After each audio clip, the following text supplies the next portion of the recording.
오늘 예레미야 11장을 우리가 생각하는데, 예레미야 11장 여러분들 보시다시피 1절로부터 8절 또 9절로부터 17절 다 이 언약 또는 이 언약에 대해서, 약속에 대해서 이야기하고 있습니다. 근데 이제 여러분과 제가 구약성경을 읽으면은 구약성경에 수많은 언약 또는 계약이 나옵니다. 계약이. 그래서 한 번 더 우리가 계약을, 예를 들어서 이제 이 바벨론의 왕 느부갓네살하고 또 남쪽 유다의 마지막 시드기 왕 사이에도 이 계약을 맺은 것을 우리가 에스겔서에서 볼 수 있어요.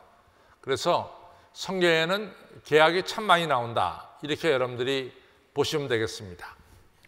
그래서 이제 히브리어로 이 계약을 뭐라고 그러냐면 브리스라고 부릅니다. 브레이트.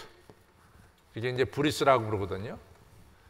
근데 이제 아시다시피 이 브리스라는 계약이, 여러분들 아시다시피 주전 250년에 이 히브리어로 된 성경을 갖다가 헬라어로 이제 바꿔야 되죠. 왜냐하면은 이스라엘 사람들이 헬라 지배 밑에 있으면서 이 자손들이 자기들 모국어 이 히브리어를 잊어버렸어요. 따라서 그 자손들이 헬라어를 하게 되니까 랍비들이 생각하기에 이 자손들이 헬라어로 이같이 된 성경을 읽어야 되겠다, 이래가지고 주전 250년에 이 알렉산드리아, 우리 여러분들 알렉산드리아는 이 애굽의 이 북쪽에 있죠. 알렉산드리아. 북쪽 해안가에 있는 게 알렉산드리아인데, 그때 알렉산드리아 굉장히 큰 도시였습니다. 그 알렉산드리아에 이 70명의 이 랍비들이 모여서 소위 말해서 히브리어로 된 구약 성경을 헬라어로 번역합니다. 이것이 이제 그 유명한 70명에 따라서 셉투지안트, 그랬고 70인역이다, 이렇게 이제 셉투지안트가 70인역이라는 뜻이거든요. 그때 이 계약이 뭐로 바뀌냐면, 계약이 디아데케, 이 디아데케라고 하는 헬라어로 바뀌게 됩니다. 그래서 헬라어로 계약이 뭐냐? 디아데케다. 근데 이제 디아데케라 헬라어로 된 이 성경을 갖다가, 계약을 갖다가 영어로 바뀌어질 때 영어로 테스타멘트로 이렇게 바뀌어집니다. 영어로 테스타멘트. 그래서 우리가 구약 성경을 갖다가 뭐라고 부르냐? 올드 테스타멘트, 오래된 계약이다. 또 신약 성경을 우리가 뭐라고 부르냐? 뉴 테스타멘트, 이렇게 됩니다. 그래서 이 계약이라는 말이 얼마나 중요하게 이같이 성경에 영향을 미치느냐. 왜냐하면 구약 성경을 갖다가 테스타멘트, 브리스로, 또 디아데케, 이 말을 갖다 썼거든요. 그러니까 구약 이 성경에서는 이 계약이라고 하는 것, 약속이라고 하는 것, 이게 굉장히 중요하다라고 하는 사실이에요. 그래서 이 계약은 테스타멘트, 약속, 또는 디아데케, 브리스입니다. 그럼 우리가 히브리어로 이 계약을 맺다 할 때, 우리가 계약을 체결하다 또는 뭐 계약을 맺다 이럴 때 히브리어는 뭐라면 카라트, 브리스, 이게 이제 계약을 맺다는 거예요. 카라트. 근데 이 카라트란 말이 우리는 무슨 뜻이냐면, 이게 자르다는 말이 있어요. 자르다. 카라트가 자르다는 뜻입니다. cut. 영어로 말하면 cut, cut를 말합니다. cut. 근데 왜 이 cut라는 말을 쓰게 되느냐? 지금은 A하고 B가 계약을 맺으면은, 만약에 둘 중에 누가 하나가 계약을 파기하면 이 계약금을 상실한다든가 그 계약을 파기한 쪽에 대해서 어떤 벌금이 있습니다. 벌금. 그렇죠, 벌금이. 이게 이제 법으로 그게 다 돼 있잖아요. 근데 그 옛날에는 A하고 B하고 계약을 맺어도 지금처럼 법이 없었어요. 계약을 파기해도. 그러니까 이게 계약이 절대로 파기되지 않게 하기 위해서는 그 양날은 어떻게 계약을 했냐면 나귀 같은 짐승을 갖다가 이같이 반으로 짜깁니다. 반으로 짜개가지고 이 한쪽 편은 이쪽, 한쪽 편은 이렇게 하잖아요. 반으로 짜개가지고 여기에 이제 길을 내잖아요. 그래서 A하고 B가 요 둘 사이를 걸어가요. 걸어가면서 둘 중에 누구든지 계약을 파기하는 자는 이 짐승이 반으로 쪼개지는 것처럼 죽임을 당할 것이다. 이것이 그 옛날에 계약을 맺었던 거예요. 그래서 그렇게 해서 계약을 맺었기 때문에 카라트, 자르다. 계약을 이같이 맺을 때는 자르는 것으로 했어요. 근데 이것이 성경에 나옵니다. 여러분들 성경에 이게 자른 게 나와요. 그래서 여러분들 성경에 제가 전에도 한번 말씀드렸지만 한번 성경을 좀 보여드리겠어요. 창세기 15장에 가겠습니다. 15장. 창세기 15장에 보면은 이 계약에 대해서 이 자른 것이 나오죠. 자, 여기서 이제 하나님께서 아브라함하고 계약을 맺어요. 하나님께서 아브라함에게 계약을 맺는데 이제 우리가 15장 1절로부터 보면은 뭐라고 말했냐면 하나님 나를 75세에 불러왔고 지금 10년이 지났는데 85세가 될 때까지 자식을 안 주시니 어떻게 되겠습니까? 그러니까 내가 내 집에서 종을 한 명 기르는데 그 엘리에셀, 이 다메섹 사람 엘리에셀이나 내 후계자로 삼겠습니다. 이렇게 이제 얘기가 되죠. 그러니까 하나님이 너 아니다. 내가 네 몸에 넣을 자식을 틀림없이 주겠다. 이렇게 얘기가 돼요. 15장 1절부터 있습니다. 이후에 여호와의 말씀이 이상 중에 아브라함의 이마에 가라사대 아브라함아 두려워 말라. 나는 너의 방패여 너의 지극히 큰 상급이라. 아브라함이 가로되 주 여호와여 무엇을 내게 주시려나이까? 나는 무자오니 나의 상속자는 이 다메섹 엘리에셀이니이다. 아브라함이 또 가로되 주께서 내게 씨를 아니 주었으니 내 집에서 기르는 자가 나의 후사가 될 것이니이다. 4절 여호와의 말씀이 그에게 임하여 가라사대 그 사람은 너의 후사가 아니라 내 몸에서 날 자가 내 후사가 되리라 하시고 그를 이끌고 밖으로 나가 가라사대 하늘을 우러러 무뼈를 셀 수 있나 보라. 또 그에게 이르시되 내 자손이 이와 같으리라. 아브라함이 여호와를 믿으니 여호와께서 이를 그의 의로 여기시고 또 그에게 이르시되 나는 이 땅을 내게 주어 업을 삼게 하려고 너를 갈대아 우르에서 이끌어낸 여호와로라. 그가 가로되 주 여호와여 내가 이 가나안 땅을 내 업으로 삼을 줄을 무엇으로 알리이까? 이제 하나님이 가나안 땅을 아브라함에게 주겠다 그랬잖아요. 그걸 무엇을 알리이까? 그 약속을 하나님 어떻게 지키겠습니까? 이런 뜻이죠. 9절 여호와께서 그에게 이르시되 나를 위하여 3년 된 암소와 3년 된 암염소와 3년 된 수양과 산비둘기와 집비둘기 새끼를 취할지니라. 10절 아브라함이 그 모든 것을 취하여 그 중간을 쪼개고 그 쪼갠 것을 마주 대하여 놓고 새는 쪼개지 않았더라.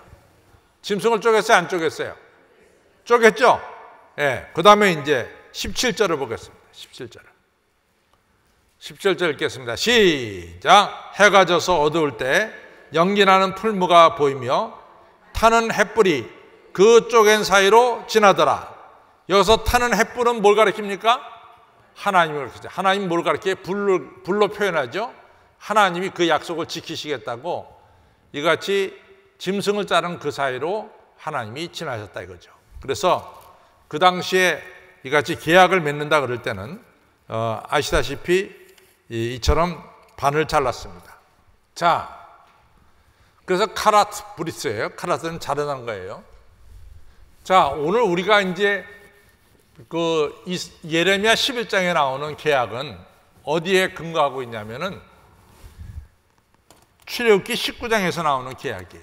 출애굽기 19장. 제가 이제 여러 번 여러분에게 말씀했지만 출애굽기 19장에 나오는 계약을 이게 신의 광야, 신의 산 앞에서 계약을 맺었어요. 그래서 소위 말해서 이걸 갖다가 신의 산 계약이다 이렇게 말하죠. 신의 산 계약이다. 우리가 이제 출애굽기 19장에 보면은 내가 너희를 독수리 날개로 업어서 이 땅까지 왔다. 그렇죠? 너희가 만일, if, 너희가 만일 내 말을 잘 듣고 그리고 청종하면은 된이죠. 청종하면은 너는 나의 이 거룩한 백성이 되고 제사장 나라가 될 것이다. 이렇게 약속을 하죠. 그렇죠? 그것도 한번 우리가 여러분들 성경을 보면 더 정확해져요. 출애굽기 19장으로 가겠습니다. 출애굽기 19장에 보면은 아주 유명한 기약이기 때문에 여러분들은 이 출애굽기 19장을 이같이 여러분들이 이같이 분명히 아시면 좋아요. 자, 3절부터 읽겠습니다. 모세가 하나님 앞에 올라가니 여호와의 산에서 그를 불러 가라사대 너는 이같이 야곱 족속에 이르되 이스라엘 자손에 구하라. 내가 나의 애굽 사람에게 어떻게 행하였은가? 내가 어떻게 독수리 날개 너희를 업어 내게로 인도하였음을 너희가 보았느니라. 그러니까 하나님께서 이스라엘 백성을 출애굽시켜서 지금 시내 광야까지 왔다 이거죠. 5절 세계가 다 내게 속하였나니 너희가 내 말을 잘 듣고, 여기서 세계가 다 내게 속하였나니 하고 보다가 가로를 치고 만일이라는 말을 쓰세요. 만일. 왜냐하면 영어에는 이게 틀림없이 if라는 단어가 들어있거든요. 그래서 여기 우리 한국말에는 if라는 단어를 빼버렸는데 실제로는 여기 if라는 단어가 있습니다. 5절에 세계가 다 내게 속하였나니 만일 너희가 내 말을 잘 듣고 내 언약을 지키면, 그 다음에 뭐가 나오냐면 지키면 그 사이에, 너희는과 지키면 그 사이에 THEN, 그러면 너희는 열국 중에서 내 소유가 되겠고 너희가 내게 대하여 제사장 나라가 되며 거룩한 백성이 되리라. 너는 이 말을 이스라엘 자손에게 구할지니라. 그래서 하나님께서 이같이 이스라엘 백성들하고 계약을 맺습니다. 너희가 내 말을 잘 듣고 청정하면, 그러면 너희는 내 백성이 되고 제사장 나라 되고 거룩한 백성이 되리라 약속을 했어요. 이 약속은 또 나중에 이제 출애굽기 19장에 보면 내가 만약 이 약속을 깨트리면은, 파기하면은 하나님께서 진노하시겠다고 약속하고 있어요. 그러니까 이 약속은 우리가 조건이 붙어 있는 약속이다. 조건이 붙어 있는 약속이다. 조건이 붙어 있는 약속이에요. 그래서 이 조건이 붙어 있는 약속을 조금 더 설명하면은 우리가 이 신명기 30장에 보면은 이 조건이 붙어 있는 약속을 잘 설명을 볼 수 있어요. 우리 30장, 신명기 30장 가겠습니다. 신명기 30장에 가서 보면은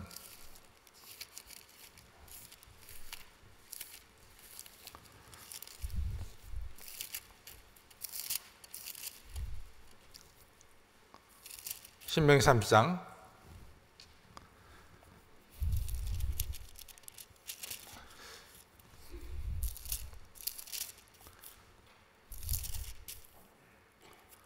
신명기 28장하고 30장이 다 있는데 28장은 좀 더 나올 것 같아요. 28장 가겠습니다. 28장, 신명기 28장. 자, 내가 너의 하나님 여호와의 말씀을 삼가 듣고 내가 오늘날 내게 명하는 이 그 명령을 지켜 행하면 내 하나님 여호와께서 너를 세계의 모든 민족 위에 뛰어나게 하실 것이라. 내가 내 하나님 여호와의 말씀을 순종하면 이 모든 복이 내게서 임하여 내게 미치리니 성읍에서도 복을 받고 들에서도 복을 받을 것이며 내 몸의 소생과 내 토지의 소생과 내 짐승의 새끼와 의양의 새끼가 복을 받을 것이며 내 광주리와 떡 받는 그릇이 복을 받을 것이며 내가 들어와도 복을 받고 나가도 복을 받을 것이라. 이렇게 했어요. 그런데 그 반대로 이같이 우리가 보면은 뭐가 나오냐면은 이제 15절을 보겠습니다. 15절 시작. 내가 만일 내 하나님 여호와의 말씀을 순종하지 아니하며 내가 오늘날 내게 명하는 그 모든 명령과 규례를 지켜 행하지 아니하면 이 모든 저주가 내게 임하고 내게 미칠 것이니 내가 성읍에서도 저주를 받으며 들에서도 저주를 받을 것이며 내 광주리와 떡 받는 그릇이 저주를 받을 것이며 내 몸의 소생과 내 토지의 소산과 내 우양의 새끼가 저주를 받을 것이며 내가 들어와도 저주를 받고 나가도 저주를 받으리라. 그렇죠? 그래서 여기는 분명하게 이 계명을 지키면은 축복을 받지만은 계명을 안 지키면 축복을 안 받습니다. 이거 갖다 신해상 계약이라 그래요. 두 번째로 아까 우리가 얘기한 창세기 15장에 보면은 이거는 하나님과 아브라함 사이에 맺어진 계약입니다. 근데 우리가 성경을 다 봐서 알지만 하나님께서 일방적으로 아브라함에게 두 가지 약속을 해줘요. 첫째는 바닷가의 모래알처럼 자손을 많게 하겠다. 두 번째는 땅을 너에게 주겠다. 눈에 보이는 땅을 주겠다. 자손과 땅의 축복을 약속합니다. 이것은 하나님이 일방적으로 아브라함에게 약속한 거예요. 여기서 아브라함이 이 약속, 이 축복이 이루어지기 위해서 아브라함이 해야 될 것은 없어요. 그냥 하나님께서 아브라함에게 일방적으로 축복해 주시면 돼요. 이런 축복을 가르쳐서 우리가 일방적인 축복이다. 하나님께서 일방적으로 하신 축복이다. 또 하나는 이게 이제 다 중요하기 때문에 제가 얘기하는 거예요. 이게 성경에 다 이 세 가지 계약이 성경에 곳곳에 다 들어있거든요. 세 번째 계약은 우리가 사무엘하 7장에 보면은 다윗이 성전을 짓겠다 그랬어요. 그러니까 하나님께서 다윗에게 내가 너한테 언제 성전 지어달라 그랬냐? 그 말씀하시면서 너는 성전을 못 짓는다. 그러나 네 아들 내 자손 때에 가서 성전을 지을 것이다 라고 말씀하면서 다윗과 네 자손 되도록 이스라엘 왕의 오를 자가 끊어지지 아니하리라.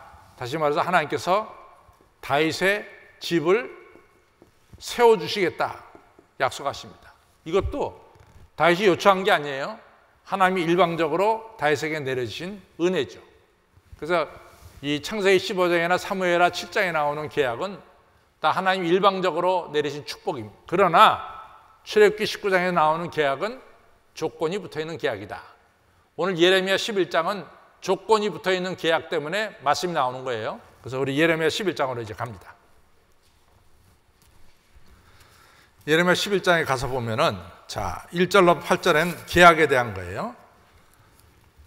여호와께로부터 예레미야에게 임한 말씀이라 가라사대 너희는 이 언약할 때 우리가 브리트라고 하죠. 그 다음에 헬라어로는 디아데케죠. 그 다음 영어로는 테스타멘트입니다.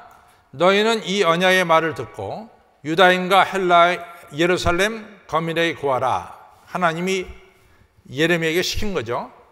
그들에게 이르기를 이스라엘 하나님 여호와께서 이같이 말씀하시되 이 언약의 말을 쫓지 않는 자는 저주를 받을 것이라. 아까 쫓는 자는 축복을 받고 쫓지 않는 자는 뭐예요? 저주를 받아.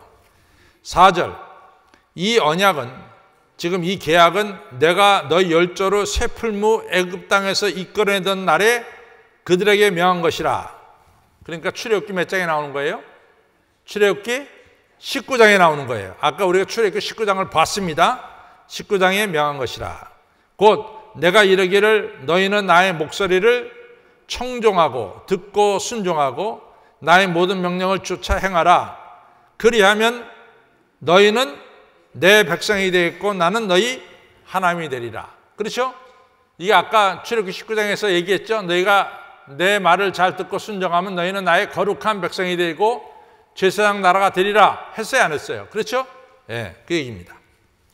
그 다음에 5절에 보면 내가 또 너희 열조에게 너희 조상들에게 한 맹세 곧 그들에게 젖과 꿀이 흐르는 땅을 주리란 그 언약을 이루리라 한 것인데 오늘날이 그것을 증거하느니라 하라 하시기로 내가 대답하여 가로되 아멘 여호와여 하였더라. 아멘 여호와여 하는 것은 누가 얘기했나? 예레미야가 얘기했죠. 맞습니다 하나님. 아멘은 뭐예요? 진실로 맞습니다 하나님. 그런 뜻이죠. 아멘 여호와여. 지금까지 하나님께서 하신 말씀은 다 맞는 말씀입니다. 아멘 여호와여. 그렇게 얘기한 거죠. 6절 여호와께서 내게 이르시되 너는 이 모든 말로 유다 성읍들과 예루살렘 거리에 선포하여 이르기를 너희는 이 언약의 말을 듣고 준행하라. 내가 너희 열조를 애굽 땅에서 인도하던 날부터 오늘까지 간절히 경계하며 부지런히 경계하기를 너희는 내 목소리를 청종하라 하였으나 예언자를 통해서 하나님의 말씀을 다 들으라 그랬죠.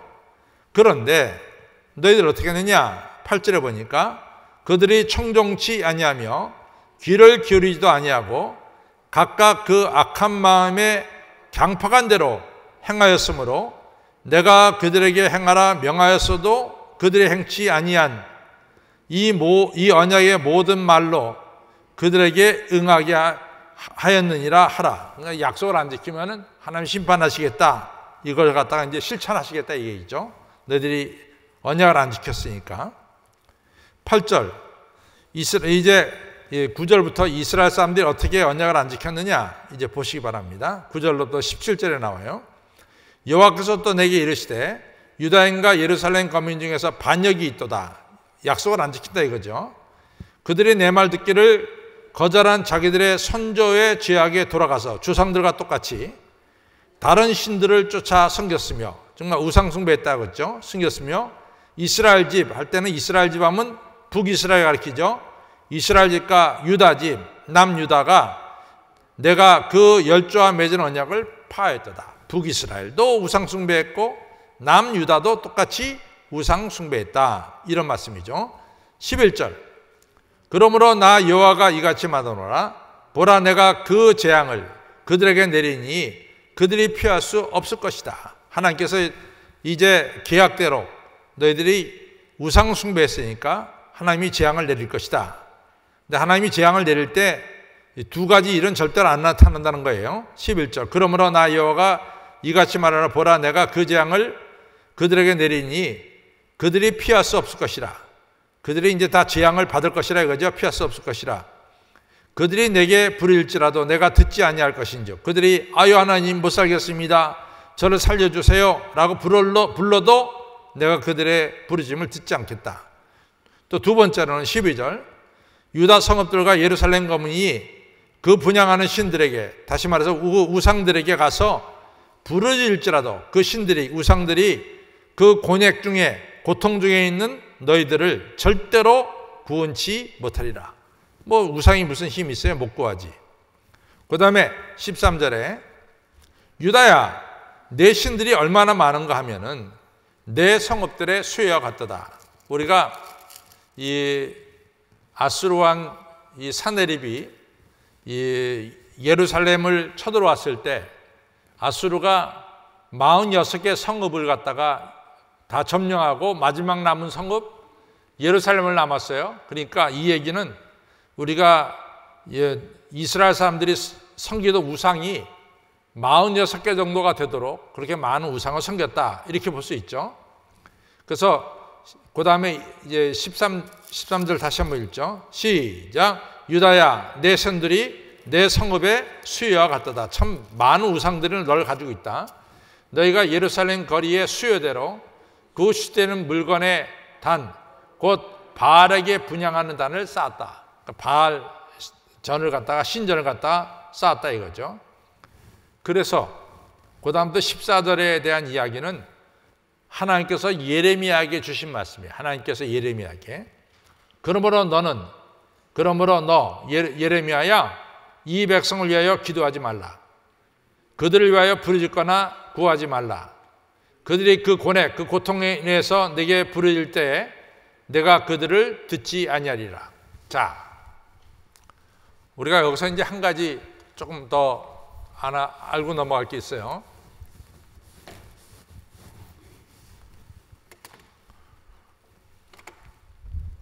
우리가 예언자 혹은 우리가 선지자의 3대 사명이 있습니다. 3대 사명. 3대 사명. 첫째는 하나님의 말씀을 대언하는 거예요. 대언. 하나님 말씀을 대언하는 거예요. 그렇죠? 그것이 예언자의 사명 중에 60, 70%가 하나님 말씀을 대언하는 게 예언자의 사명이에요. 두 번째, 하나님 말씀을 행동으로 보여줍니다. 말로도 하나님 말씀 대언하지만은 또 때로는 뭐예요? 행동으로도 보여주죠. 그래서 우리가 이사야 20장에 보면은 이사야가 3년 동안 벌거벗은 죄로 지내죠. 그렇죠? 그것도 하나의 하나님께서 주신 말씀을 행동으로 보여주는 거죠. 또 하나는 호세아라는 예언자는 길거리에 있는 여자인 고멜이라는 여자와 결혼하죠. 그것은 하나님께서 이같이 길거리의 여자 같은 이스라엘을 하나님 버리지 않는다, 이걸 갖다 상징적으로 보여주는 거죠. 세 번째로 중보기도예요. 중보기도. 예언자의 중요한 사명 중에 하나가 중보기도입니다. 그래서 우리가 너무나 잘 아는 대로 하나님께서 출애굽기 32장에서 이스라엘 백성들이 금송아지에 절하였고 하나님께서 다 이스라엘 백성을 진멸시키려고 그랬잖아요. 그때 모세의 중보기도가 뭡니까? 하나님, 차라리 저를 생명책에서 지워버려 주시죠. 이 사람도 살려주시고. 또 하나는 뭡니까? 하나님, 이 백성 갖다가 만약에 이 광야에서 죽여버리면은 애굽 사람들이 뭐라고 말하겠습니까? 여호와 하나님은 애굽에 있는 백성들을 광야로 끌어내서 모조리 죽였다, 이렇게 말하지 않겠습니까? 그래, 하나님, 하나님의 이 거룩한 이름을 봐서라도 이 백성을 좀 살려주세요. 이게 누구의 중보기도예요? 모세. 그러니까 모세는 예언자의 3대 사명을 하나님 말씀을 대언하고 행동으로도 보여주고, 세 번째 뭐예요? 중보기도예요. 근데 하나님이 지금 예레미야에게 뭘 얘기하냐면 너 이 백성을 위해서 중보기도 하지 말라, 이 얘기예요. 그래서 14절 보겠습니다. 시작. 그러므로 너 예레미야야, 이 백성을 위하여 기도하지 말아라. 그들을 위하여 부르짖거나 구하지도 말아라. 그들이 그 고뇌, 그 고통 속에 인하여 내가 부르짖을 때 내가 그들을 듣지 아니하리라. 나의 사랑하는 자가 많이 행음하였으므로, 이스라엘 백성들이 많이 행하였으므로 거룩한 제육 할 때 이게 하나님께 바쳐지는 제물이에요. 하나님께 바쳐진 제물 갖다 거룩한 제육이라고 표현했어요.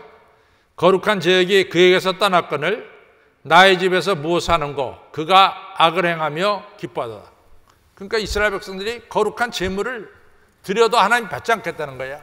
너희들이 드리는 제물은 거룩한 제육이 제물이 되지 못한다 이거지. 왜? 우상 숭배했기 때문에 거룩한 제물은 아무 소용도 없다. 아무 소용도 없다, 이런 얘기죠. 그 다음에 16절에 보면은 나 여호와가 그 이름을 일컬어 좋은 행실을 맺는 아름다운 푸른 감람나무라 하였었으나 그은 소동 중에 그 위에 불을 피웠고 그 가지를 꺾였도다. 하나님이요, 이스라엘을 뭐라고 불렀냐면은 푸른 감람나무라고 불렀어요, 이스라엘. 그런데 이 푸른 감람나무가 우상숭배를 해버렸단 말이지. 하나님이 찍어버리는 거예요. 아무리 하나님이 아름다운 감람나무라 할지라도 우상숭배할 때 찍어버리는 것을 말씀하고 있습니다. 아까 누군가 잘 얘기했어요. 여기서 나 여호와가 그 이름을 일컬어 좋은 행실을 맺는 아름다운 푸른 감람나무라. 이게 누구냐면 이스라엘이 가르쳐요. 하나님의 택한 백성을 가르쳐요.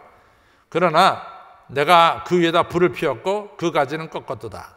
17절 바알에게 분향함으로 나의 노를 격동한 이스라엘 집과 유다 집의 악을 인하여 그를 심은 만군의 여호와 하나님께서 내가 그에게 재앙을 선언하였다. 푸른 감람나무를 찍어버리는 재앙을 선언했다. 하나님께서 우상숭배하는 이스라엘 버리신다 이거죠.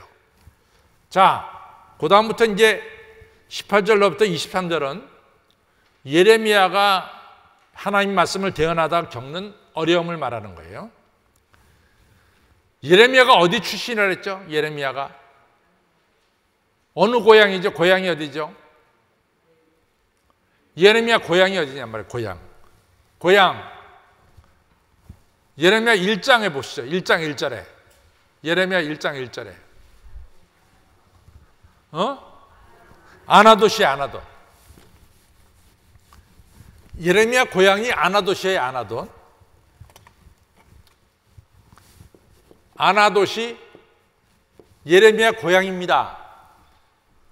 그런데 제가 이 히스토리를 얘기했어요. 그렇죠?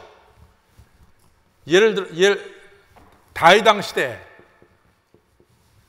대제사장이 2명 있었어요. 하나는 아비아달이고 하나는 사독이었어요. 아비아달과 사독은 다 다윗 시대의 제사장이었어요. 그렇죠? 아비아달, 아닥 두 사람 다 다윗 왕 때 제사장이었어요.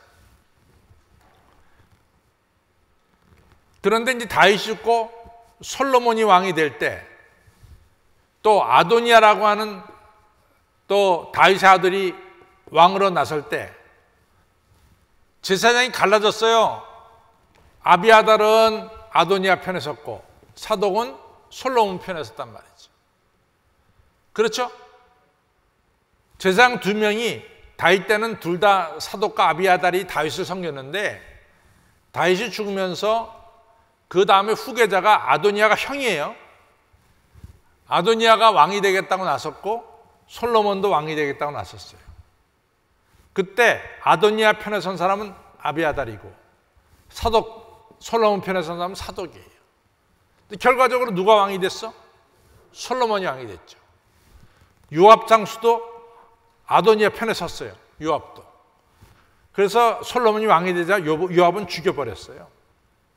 근데 아비아달 제사장은 솔로몬이 차마 죽이지 못했어요. 왜? 아버지하고 같이 제사장 일을 했기 때문에 아버지가 함께 일한 아비아달을 솔로몬이 죽일 수가 없었습니다.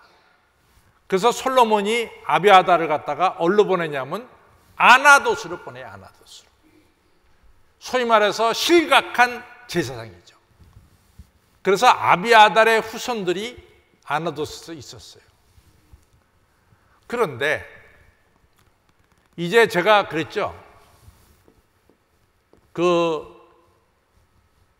요시야 왕이 죽던 해, 주전 609년부터 예루살렘이 망하던 해, 주전 587년까지 이 시기가 이스라엘 역사상 가장 어려운 시기였어요. 이 시기에 하나님께서 걸출한 예언자 두 명을 보냈다 그랬어요. 한 명은 예레미야고 또 한 명은 에스겔이다 이렇게 보냈어요. 에스겔은 누구의 후손이냐? 사독의 후손이고 예레미야는 누구의 후손이냐? 아비아달의 후손이라 이거예요. 아나돗 출신이라 이거죠. 그런데 아나돗 출신인데도 불구하고 아나돗 사람들이 예레미야를 죽이려고 들었어요. 그러니까 자기 고향 사람이 오히려 자기 고향 아나돗 사람들이 예레미야를 죽이려고 하는 정말로 이상한 일이 벌어지고 있죠. 그래서 우리가 잘 보면요, 항상 적은 멀리 있는 게 아닙니다. 적은 항상 가까이 있다는 것을 우리가 계속해서 역사를 보면서 느껴요. 그렇죠? 자, 보겠습니다. 18절 보겠습니다. 여호와께서 내게 알게 하셨으므로 내가 그것을 알았나이다. 사실은 예레미야는 아나돗 사람들이 자기를 죽이려는 걸 몰랐어요. 어떻게 고향 사람이 자기를 죽일까? 그렇게 생각했다고요. 그러니까 자기는 적어도 자기 고향 사람이 자기를 죽이리라 그렇게 생각하지 않았어요.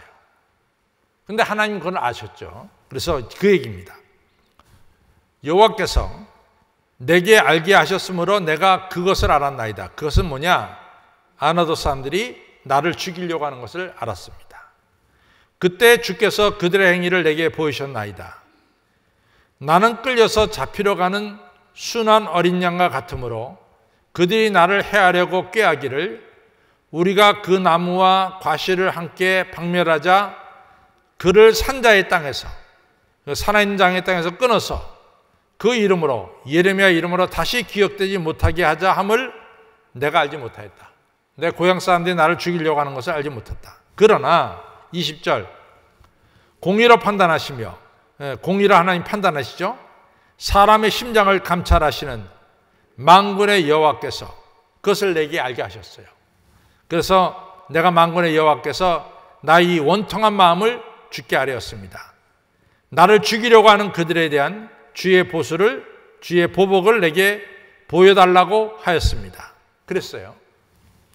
21절 여호와께서 아나돗 사람에 대하여 이같이 말씀하시되 그들이 아나도 사람이 내 생명을 취하려고 찾아 이르기를 너는 여호와의 이름으로 예언하지 말라. 예레미야에게 예언하지 말라. 두렵건대 우리 손에 죽을까 하노라 하도다. 이렇게 말했어요. 예레미야에게 예언하지 말라. 그들을 예레미야를 죽이겠다 했죠. 그런데 하나님께서 22절 그러므로 만군의 여호와가 이같이 말하노라. 보라 내가 그들을 아나도 사람들을 벌하리니 청년들은 칼에 맞아 죽으며 장애들은 기근에 죽고 남은 자가 없으리니 내가 아나도 사람에게 재앙을 내리니 곧 그들을 벌할 해이니라. 하나님께서 하나님의 일을 하는 예레미야를 어떻게 해요? 눈동자같이 지켜주시는 거예요. 눈동자같이 지켜주시는 거예요. 하나님이 예레미야를 지켜주시는 것을 알 수 있죠. 그렇죠? 자, 이제 결론으로 가겠습니다.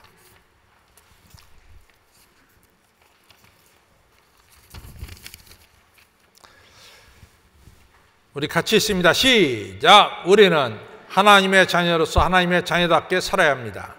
하나님의 자녀답게 산다는 것은 하나님 말씀에 청종한다는 것입니다. 그것은 하나님과 맺은 계약을 지키는 것입니다. 하나님 말씀을 듣고 순종하는 것입니다. 그렇게 될 때 하나님께서는 복에 복을 더해 주시는 것입니다. 그리하고 하나님의 사명을 받은 자에게 하나님께서 늘 함께 하셔서 사명자가 하나님을 행할 때 누구도 이길 수 없도록 하나님께서 역사하신다는 것입니다. 그러나 만약 하나님을 떠나서 하나님보다 세상을 더 사랑하면 하나님께서 우리에게 주신 축복과 능력을 다 없애버리시고 나아가 하나님의 심판을 받게 한다는 것입니다. 성도 여러분, 우리가 하나님의 자녀임을 깨닫고 하나님 말씀을 열심히 듣고 순종하셔서 하나님께서 약속하신 대로 순종하는 자녀들에게 내리시는 생육하고 번성하고 존귀해 되고 장수케 되는 축복과 영광을 성도님들이 다 받으시기를 축원합니다. 예. 약속을 지켜야 돼요. 하나님과의 약속을. 그래서 우리 찬송가 399장 이 시간 부르겠습니다. 399장.